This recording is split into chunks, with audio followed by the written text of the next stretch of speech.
Hello everybody, welcome back. Today as well we have got you another video, and in this video I will show you how you can use a sound pad on a Roblox. But before that, please do make sure to like our video, subscribe our channel, and yes, without any further ado, let's start our video. So for that matter, first of all, go to your web browser and type in www.voicemod.com and get into the official website where you can get this particular application.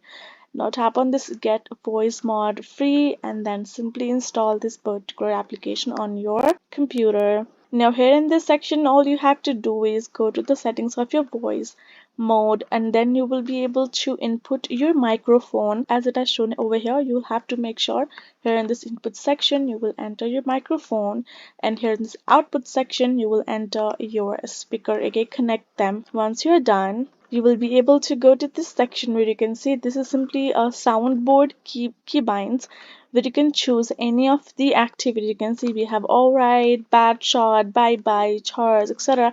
with the emoji on it. You can also tap on this add keybind and tap on this plus where you can customizingly add a soundboard for you, so you can play on your Roblox while playing any game. So if you go back over there, so for example, if you choose, let's say you simply chose this a grumpy cat as your sound pad. And other thing that you have to make sure is when you choose a particular keybind from over here, you have to choose a keyword as well.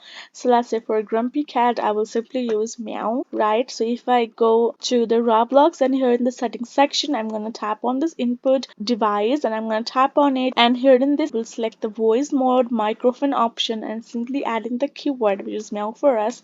So whenever you're playing and you speak the meow word, you will simply have that particular grumpy cat will coming out the keybind word. That is how you can simply use it and play it. And hope this video was helpful to you all. Thank you so much for watching, and yes, I'll see you guys in our next video.